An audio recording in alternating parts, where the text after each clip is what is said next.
Te invito a que compartas todas nuestras lecciones, todos nuestros videos y todos nuestros mensajes con todas las personas que conozcas, con los que amas, con los que creas que pueden ser nutridos de la buena palabra. Suscríbete a nuestro canal, da like y síguenos activando la campanita.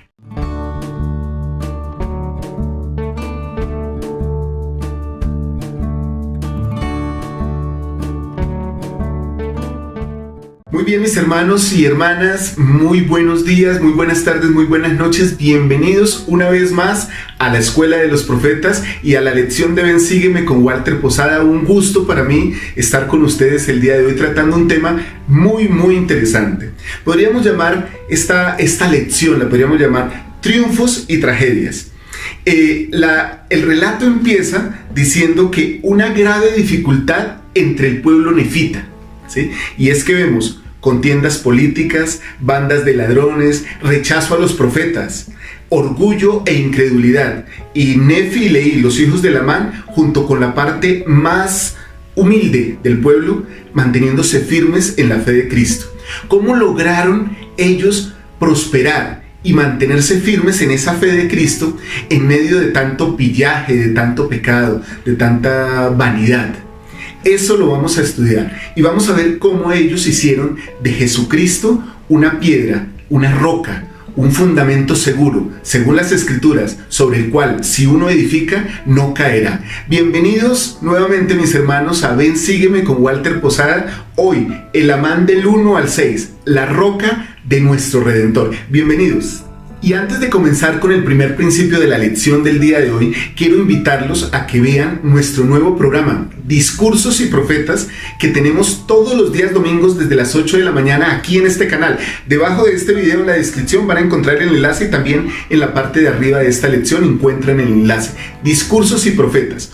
Hoy estamos discutiendo un discurso poderosísimo del presidente Ezra Taft Benson, que trata sobre el orgullo. Así que de hecho el discurso se llama Cuidados del Orgullo y tiene mucho que ver con toda esta parte que vamos a estudiar también el día de hoy del Amán del 1 al 6. Y vamos a empezar con el primer principio el día de hoy, que se llama El orgullo nos separa del espíritu y la fortaleza del Señor. Y para eso vamos a empezar leyendo en el Amán 3, los versículos 24 aproximadamente hasta el 27. Dice lo siguiente: y ocurrió que en este mismo año hubo una prosperidad sumamente grande en la iglesia, de tal modo que miles se unieron y fueron bautizados para arrepentimiento. Qué hermoso esto, ¿no? O sea, una prosperidad grandísima en la iglesia.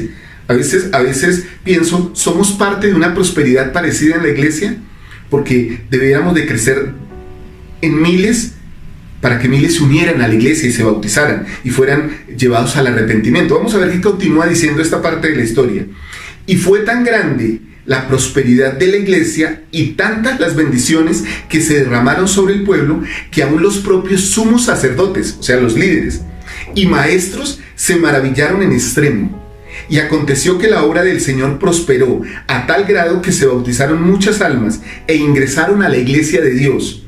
Sí, hasta decenas de miles, muchísima gente en este momento estaba llegando a la iglesia. ¿Por qué? Porque todos los que pertenecían a la iglesia proclamaban, uno, el evangelio, y dos, vivían firmes a la fe de Cristo, vivían la doctrina de Cristo. Dice el versículo 27, y así vemos que el Señor es misericordioso para con todos aquellos que con la sinceridad de su corazón quieran invocar su santo nombre. Lo que quiere decir, mis hermanos, que cuando nosotros nos acercamos a Cristo como individuos y como familias, empezamos a generar una fuerza poderosísima y una influencia poderosísima en toda la comunidad. Esto sucedió con ellos. Esta fue, digámoslo así, la situación de prosperidad que vivían ellos. Ahora vamos a ver cómo el orgullo lo cambia todo. En unos versículos, cómo el orgullo cambia todo. Vamos a ir a los versículos 33 y seguramente 34. Y en el año 51 del gobierno de los jueces, también hubo paz, con excepción del orgullo que empezó a insinuarse en la iglesia. No dentro de la iglesia de Dios, sino en el corazón de aquellos que profesaban pertenecer a ella. Creo que fue el elder Nila Maswell que dijo que en una iglesia perfecta, llena de personas imperfectas, es muy posible que muy a menudo haya problemas en la comunicación. Y aquí este versículo me hace pensar en esto, porque dice que no en la iglesia. O sea, que este orgullo empezaba a insinuarse en la iglesia, pero aclara, no dentro de la iglesia de Dios como organización, sino en el corazón de aquellos que profesaban pertenecer a ella. O sea, la iglesia como organización, mis hermanos, siempre será la iglesia de Jesucristo y será perfecta, pero es posible que nosotros como miembros nos llenemos de orgullo y empecemos a despreciar a nuestros hermanos. Ahora, miren lo que dice el versículo 34, vamos a leerlo.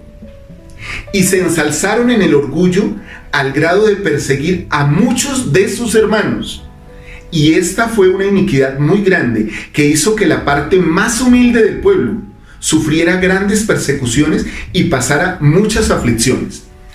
Qué interesante que el orgullo definitivamente produce una enemistad terrible para con Dios y para con nuestros hermanos. Eso lo vamos a ver en el programa de Discursos y Profetas, pero aquí justamente en esta parte de la mano muestra cómo el orgullo es tan atrevido y digámoslo así tan violento que puede llegar a querer presionar o perseguir a uno de la propia familia de la fe. Aún dentro de la iglesia se estaban presentando persecuciones. Esperamos, lógicamente, que por lo que sabemos hoy día no se presenten ese tipo de cosas entre nosotros, en nuestras unidades, nuestros barrios, nuestras ramas, nuestras estacas. Vamos a ver ahora la siguiente situación que sucede. Está expresada en el capítulo 4 de Amán, en el versículo 15. Vamos a ir allá para ver qué es lo que sucede cuando las personas, después de ese orgullo y de esa iniquidad tan terrible en sus corazones, empiezan a arrepentirse y comienzan a prosperar nuevamente. Vamos a ir al capítulo 4,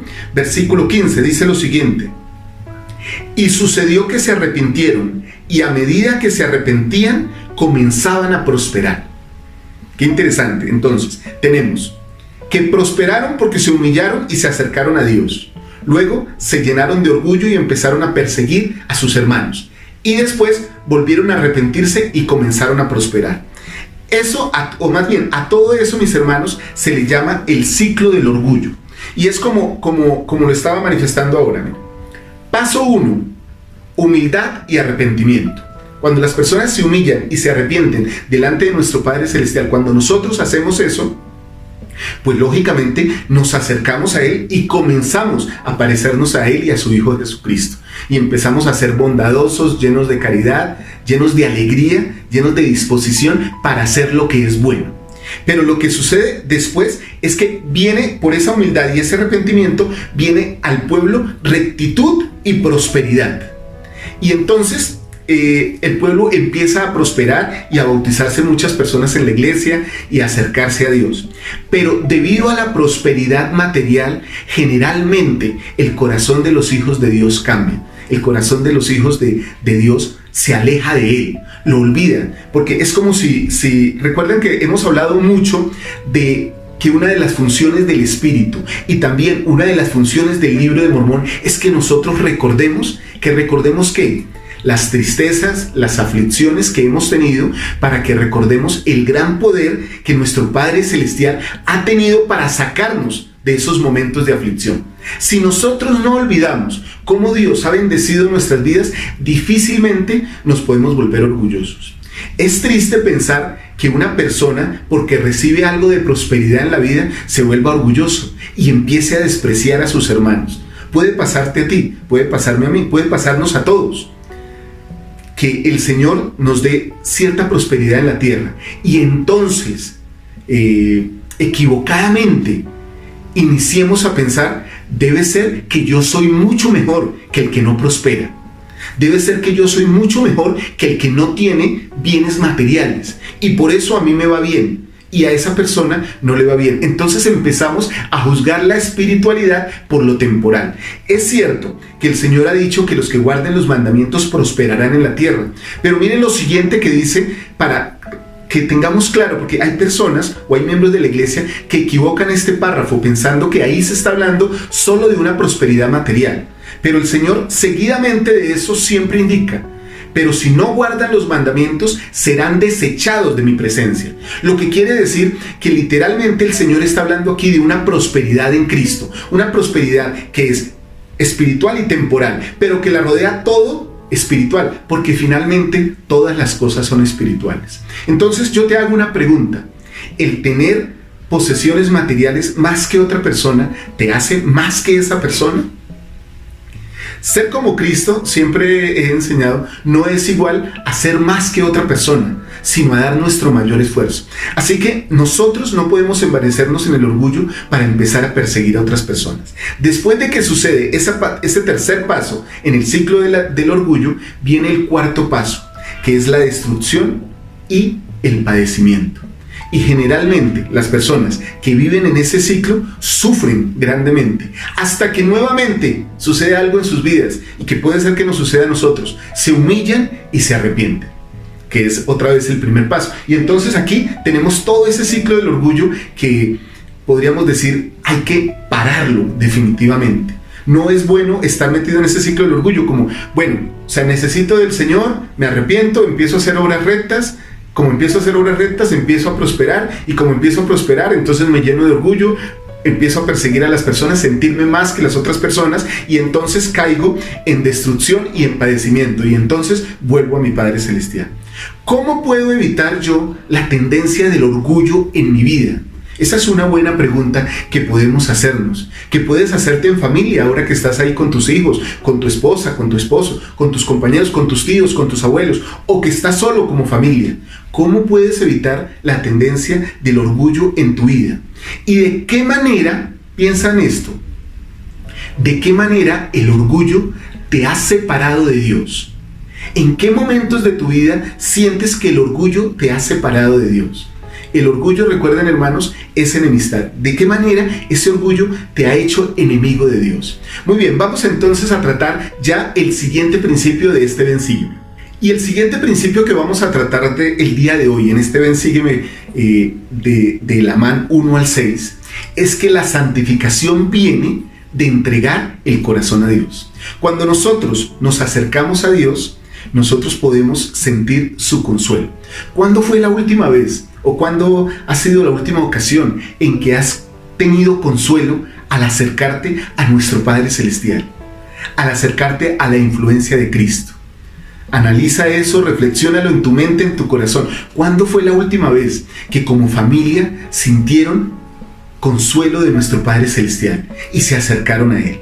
El Lamán 3:35 habla de algo que se llama el proceso de la santificación. Es algo hermoso, es una de mis escrituras favoritas del libro de Mormón. Vamos a leerla. Y dice lo siguiente: no obstante, ayunaron y oraron frecuentemente, y se volvieron más y más fuertes en su humildad, y más firmes en la fe de Cristo, hasta henchir sus almas de gozo y de consolación. Sí, hasta la purificación y santificación de sus corazones. Santificación que viene de entregar el corazón a Dios. Mis hermanos, la santificación se logra por unas prácticas de vida, por unas prácticas, podríamos llamarlo así, religiosas. Y espero sin ánimo de que nadie se ofenda, como si fueran unas prácticas mormones de nosotros, los miembros de la iglesia. Oraron y ayunaron frecuentemente. Esto es un hábito que puede llevar a un siguiente nivel a las personas. No solo orar de vez en cuando, e incluso se nos manda a nosotros ayunar al menos una vez por mes. ¿Estás haciendo eso? ¿Estás practicando esa costumbre de los santos de los últimos días? De orar frecuentemente y de ayunar por lo menos una vez al mes. Alguna vez una persona en mucha aflicción y en mucha necesidad, pero acercándose a Dios, me decía: he llegado a la conclusión de que ayunar una sola vez al mes ya no basta para mí. Entiendo que es el mandamiento para la iglesia, o la amonestación o la admonición para la iglesia, pero a mí ya no me basta, tengo que ayunar más frecuentemente. Eso es algo personal.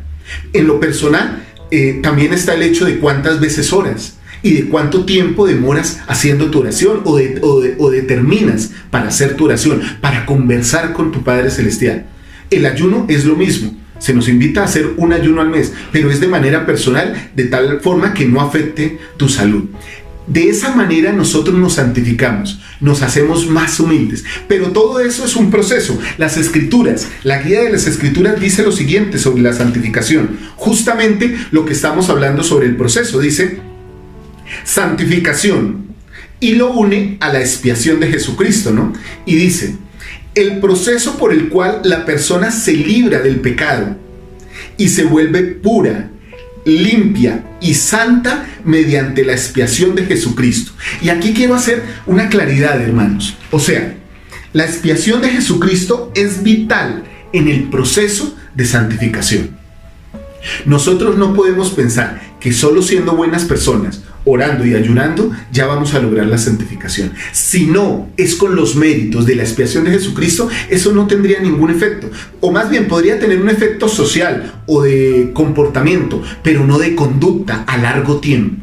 Así que la expiación es la que potencia ese esfuerzo que nosotros hacemos de orar, de ayunar, de ser humildes. La expiación viene y lo cubre con un manto de poder y lo potencia para que nosotros logremos la santificación. La santificación entonces dice lo siguiente: viene de tomar nuestra voluntad, someterla al poder del Espíritu Santo, para que por medio de ese poder la expiación nos cubra y nos haga santos como Cristo es santo. Eso es la santificación, es el proceso de santificación. Ahora, como lo dije y lo aclaré hace un rato, y sin el ánimo de acelerarnos o de sufrir porque no somos lo suficientemente santos en este momento, la santificación es un proceso, o sea que va paso a paso. Nosotros no podemos desesperarnos. El Elder Bernard dijo algo, una frase que siempre me ha impactado. Él dijo: si hoy somos un poco mejor de lo que fuimos ayer, ya hemos hecho suficiente. Así es el proceso de la santificación. Te doy un ejemplo. Si hoy no te ofendiste fácilmente, ya hiciste lo suficiente. Y mañana sigues otro paso para ofenderte menos fácilmente. Si hoy controlaste tu temperamento, ya hiciste suficiente. Mañana haz un poco más. Si hoy elevaste tus oraciones de una manera que sentiste mucho más el Espíritu, hazlo el día de mañana un poco más. Y eso es suficiente. O más bien, la santificación es como la ley del máximo esfuerzo. Nosotros, hermanos, tenemos un Padre Celestial que es amoroso, que está dispuesto a ayudarnos. Y que como nosotros en la tierra, cuando vemos a uno de nuestros hijos que está aprendiendo algo, nos alegramos. De la misma manera es nuestro Padre Celestial. Y Él potencia ese aprendizaje para que cada día podamos crecer y podamos ser más parecidos a Él. No nos desesperemos en el proceso de la santificación, ni seamos tan duros con nosotros, pero sí demos nuestro máximo esfuerzo. Muy bien, el presidente Brigham Young dijo lo siguiente: cuando la voluntad, las pasiones y los pensamientos de una persona se someten perfectamente a Dios y a sus requisitos, esa persona es santificada. O sea, en otras palabras, es casi lo mismo que dice la guía de las Escrituras sobre la santificación y también sobre el arrepentimiento. ¿Qué es arrepentirse? Es tomar nuestra voluntad, nuestros deseos y nuestra vida y ponerlas en manos de la voluntad de nuestro Dios. Eso es el arrepentimiento, y es lo mismo que sucede con la santificación. Ahora, tal vez alguno de ustedes estará pensando: bueno, pero si tomo mi voluntad y la coloco en la voluntad de Dios, entonces, ¿no perdería mi albedrío moral? No, mis hermanos, porque lo que estás haciendo es escogiendo entre algo bueno o algo aún más excelente, como dijo Moroni, un camino aún más excelente. Eso es poner nuestra voluntad en la voluntad de Dios, porque Él no la va a subyugar, sino que la va a santificar, para que de ahí en adelante, o más bien en ese proceso, cada vez escojamos más lo que es bueno, lo que es santo, lo que es puro. Bien, mis hermanos, vamos a pasar entonces al tercer y cuarto principio, que los vamos a unir en uno en esta lección. Y como les decía, vamos a unir el tercer y cuarto principio de esta lección de Ven, Sígueme. Y el tercer principio es que las evidencias fortalecen nuestra fe. Y el cuarto principio es que si hacemos de Jesucristo nuestro fundamento seguro, nosotros no caeremos. Ahora, vamos a ver cómo podemos, o más bien cómo utilizamos los recursos de las evidencias de nuestra vida, de todo lo que nos ha sucedido, para ser mejores y para mantener nuestra fe. Miren lo que dice el Amán 5, versículo 50. Y ocurrió que fueron y ejercieron su ministerio entre el pueblo, declarando en todas las regiones inmediatas las cosas que habían oído y visto, de tal manera que se convencieron de ellas la mayor parte de los lamanitas, a causa de la grandeza de las evidencias que habían recibido. ¿Qué evidencias tienes tú de la vivencia de tu fe. ¿Qué evidencias tienes de que esta iglesia, la iglesia de Jesucristo de los santos de los últimos días, es la iglesia verdadera? ¿Has pensado últimamente en eso? ¿Qué evidencias tienes de que el libro de Mormón realmente es un libro de Dios, traducido por su poder? ¿Que José Smith es un profeta de Dios? ¿Qué evidencias tienes de eso? Recuerda cosas importantes en tu vida. Voy a dar algunos consejos para mantener vivas o mantener activas esas evidencias que nos sujetan y nos fortalecen en nuestra fe. El primer consejo: recuerda los momentos de tus ordenanzas. Qué hermoso es recordar el día que nos bautizamos, compartirlo en familia. Qué hermoso es recordar cuando recibimos el sacerdocio, quién nos ordenó, qué bendiciones especiales hemos dado con ese sacerdocio. Qué hermoso es recordar nuestro sellamiento en el Santo Templo. ¿Qué sentimos cuando nos sellamos como esposos? ¿Qué sentimos cuando nos sellamos con nuestros hijos? Cuando hemos sentido que nuestros hijos han nacido en el convenio, o que luego de un tiempo hemos tenido la oportunidad de que ellos nazcan y nosotros sabemos que están dentro de un convenio. Qué bendición es recordar las ordenanzas. Cuando le dimos la bendición a nuestros hijos, cuando los bautizamos, cuando los confirmamos. Recuerda siempre tus ordenanzas, porque ellas te darán evidencias del poder de Dios y del sacerdocio. Otro consejo que les doy es las alegrías que has tenido cuando has prestado servicio en el Evangelio y en tus respectivos llamamientos. ¿Qué sentimientos has tenido cuando has prestado servicio a otros? ¿Qué experiencias has vivido cuando has servido de manera significativa a otros? Recuerda muy a menudo eso, compártelo en familia. Tanto así que me atrevería a decirles hoy algo, hermanos. Les sugiero, ¿cuándo fue la última vez que en una noche de hogar hablaron de estas cosas? De sus ordenanzas, del servicio, de esas experiencias que han tenido. Un buen consejo, les dejo con mucha humildad, mucho respeto, ese consejo para que lo puedan desarrollar en sus noches de hogar. Otra cosa que les pido que recuerden es cuando han sentido los susurros del Espíritu. Esas experiencias espirituales que nos han marcado, todos las hemos vivido. Yo sé que tú tienes un testimonio de cuando el Espíritu te ha hecho sentir cosas importantes. Ahora, ¿cuán a menudo lo sientes? Es parte del proceso de la santificación. Hace muchos años recuerdo que estando en la misión, nuestro presidente de la misión, lo recuerdo hoy, Willy Riley, él nos dijo lo siguiente. El presidente Riley nos dijo: Élderes, ¿cuándo fue su última experiencia espiritual poderosa? Y entonces todos los misioneros empezamos a levantar la mano en nuestra juventud y en nuestra inexperiencia, y empezamos a decir: presidente, hace unos días estábamos dando una charla a unos investigadores y el espíritu fue muy hermoso. Fue una gran experiencia espiritual, decía él. Y otro decía: hace 3 días bautizamos a una familia, fue fabuloso, sentimos el espíritu. Y el presidente decía: fue una muy buena experiencia espiritual. Otros dijimos: estuvimos estudiando en compañerismo y sentimos mucho la presencia del espíritu. Y él dijo: grandes experiencias espirituales. Ahora les hago una pregunta, élderes. ¿Ninguno de ustedes oró esta mañana? Y todos nos quedamos como: sí, presidente, sí oramos. Bueno, y entonces, ¿por qué nadie mencionó su oración, su última oración, como una gran experiencia espiritual? ¿Sí se dan cuenta?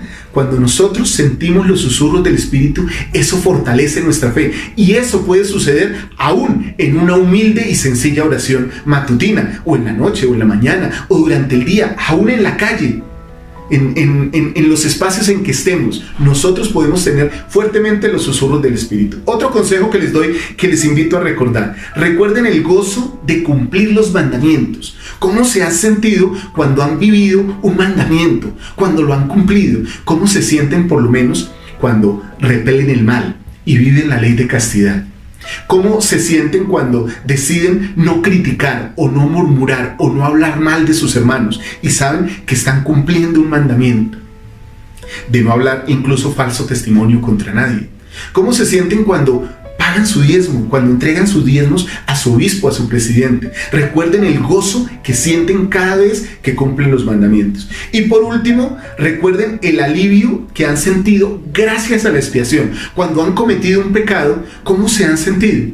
Esa es una gran evidencia de que va a fortalecer nuestra fe y es una gran evidencia que nuestro Salvador vive. Yo los invito a que recuerden estas cosas. Aquí las hemos enumerado, aquí están enumeradas. Si es necesario que repitan esta lección, repásenla, hermanos, véanla una y otra vez para que puedan evaluar cuántas evidencias nosotros tenemos de nuestra fe, de lo que creemos. Pero voy a muchas que son prácticas, sencillas, pero además son hermosas. Nuestra familia no es una evidencia de que Dios vive, de que nuestra fe es verdadera. La felicidad que sentimos por ver crecer a nuestros hijos en el Evangelio no es una evidencia de que la fe es verdadera, pero si alguno de ellos se ha descarriado, o incluso nosotros mismos, no es una evidencia de nuestra fe que ellos pueden regresar gracias al arrepentimiento y la expiación. Qué interesante es todo esto. Ahora, la mayor evidencia y la que debemos recordar siempre es a nuestro Salvador Jesucristo. Y por eso nosotros debemos hacer de Él nuestra roca de salvación. Miren lo que dice el Amán 5:12, que es, como siempre digo, un clásico de las Escrituras.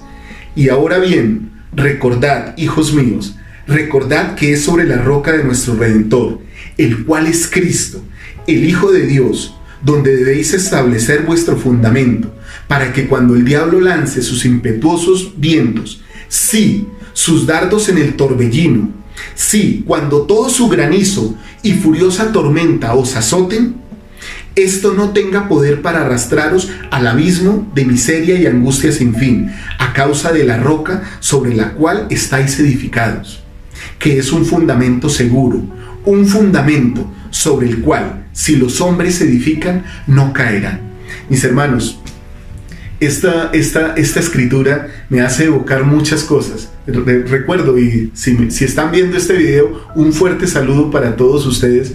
Recuerdo a muchos jóvenes en una pequeña rama que presidí hace unos años en Soacha, Colombia. En San Mateo se llamaba esa rama. Y yo subía hasta cierto lugar a la vivienda de unos jóvenes, y ahí se reunían varios jovencitos de esa familia y otros jovencitos a recibir el seminario. Y recuerdo cómo recitaban los jovencitos esta escritura. Esa familia era la familia Bueno y otros jóvenes que se reunían con ellos. Recordad, hijos míos, recordad. El Señor nos invita a que recordemos, hermanos. Los templos están cimentados sobre grandes rocas. Nuestra vida debe estar cimentada de la misma manera que los templos, sobre una gran roca, sobre la roca más hermosa y más poderosa que hay, que es nuestro Salvador Jesucristo. Testifico que Jesucristo vive, que es nuestra roca de salvación. No hay otro poder, no hay otro cimiento sobre el cual nosotros podamos edificar para una vida eterna. Y lo dejo en el nombre de Jesucristo. Amén. Muy bien, mis hermanos, terminamos esta lección de Ven Sígueme con Walter Posada de la Escuela de los Profetas. Un fuerte abrazo. Recuerden ver el programa Discursos y Profetas. Está fabuloso el análisis del discurso del día de hoy. Un fuerte abrazo. Que estén muy bien. Chao, mis hermanos.